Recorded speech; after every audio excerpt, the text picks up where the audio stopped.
Hey everyone, welcome to The Explainer. Today we're diving into a pretty sharp critique of California's Governor, Gavin Newsom, and what kicked this whole thing off? Some political news out of this state that honestly is turning a lot of heads. So, it all boils down to this one big question that our source material is asking. Are the latest polls in California showing us something? Well, something that just shouldn't be happening in the governor's race. And, according to the source we're looking at, the answer is a big yes.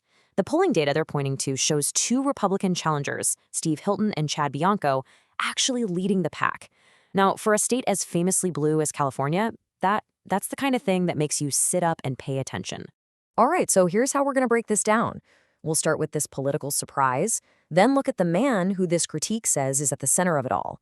After that, we'll put the whole California model under the microscope, dig into Newsom's alleged strategy, and wrap up with the source's warning for the rest of the country. Okay, first up, this California political surprise. Now, to really get what these poll numbers are saying, you've got to understand California's pretty unique election system first. It's this thing called the jungle primary, and the idea is pretty simple, really. All the candidates, it doesn't matter what party they're from, they all run together on one big ballot. Then, only the top two vote-getters move on to the main election in November. And this is where the source makes a really interesting claim. They argue that Democrats actually designed this system to use the state's blue majority to their advantage, hoping to lock out Republicans completely by getting two Democrats into the final race. But, and this is the big but, according to this critique, that whole strategy has completely backfired because now you have two Republicans polling at the very top. So the question is, how did this even happen?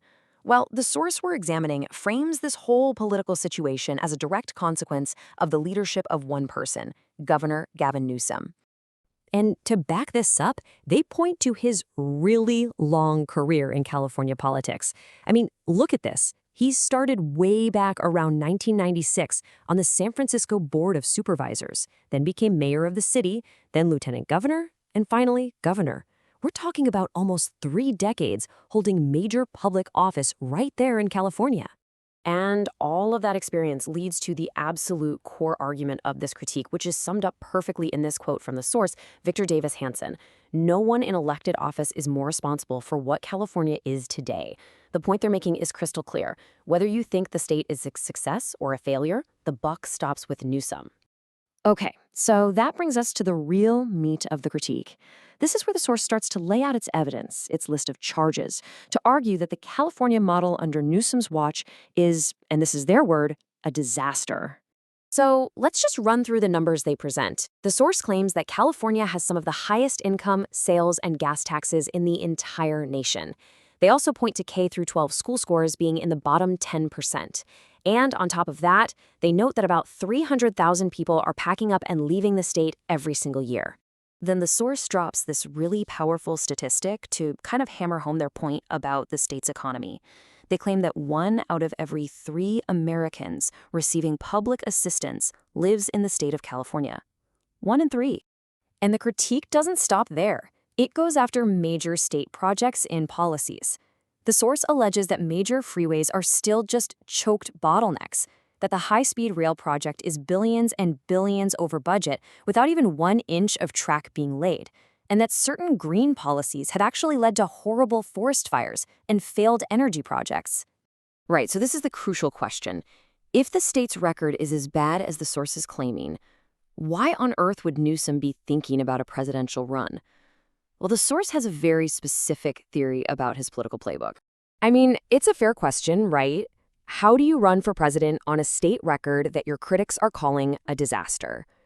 The source says there's a very clear, very deliberate plan at work here. And here's the theory. The source argues that Newsom's strategy isn't to run on his record in California, it's to run away from it. The game plan, they claim, is to basically change the subject by making himself the #1 enemy of Donald Trump and the whole MAGA movement. It shifts the focus from California's problems to the national political fight. And as proof, the source points to what they call a pattern of really confrontational language. They bring up specific examples, like some pretty vulgar comments supposedly made about Trump, insulting remarks aimed at European leaders, and what they saw as a threat toward another public official. But out of all the examples they give, the source holds back its most serious accusation for last. It has to do with an incident involving a journalist named Nick Story, who was apparently investigating fraud in the state. Now, I want to be extremely clear here and just use a direct quote from the source material. Victor Davis Hanson alleges that Newsom, quote, sent out a social media message implying that this young man was a pedophile, end quote. It's an incredibly serious charge, and it's what the source uses to frame the governor's tactics. And all of this is building to the final part of the critique. This is where all those pieces, the state's alleged problems, the governor's record, his political strategy, they all get tied together into a big warning for the rest of the country. The source uses California's energy policy as sort of the final Exhibit A to make their case. They claim the state actively fights its own domestic oil production, and because of that, it has to import oil from places like Saudi Arabia and gas from Japan. This, the critique argues, drives out local refineries and is going to lead to gas prices hitting $7, $8, even $9 a gallon. And that brings us to the punchline of this entire argument. The source concludes that Newsom's presidential ambitions boil down to one simple, clear idea. He wants to do for the United States what he did for California. So, in the end, we're left with the central conflict that this critique presents. Is the California model a successful blueprint for America's future? Or is it, as this particular source argues, a pretty dire warning of what could be coming down the pike? And that's all the time we have for this particular breakdown. Thanks for tuning in to The Explainer.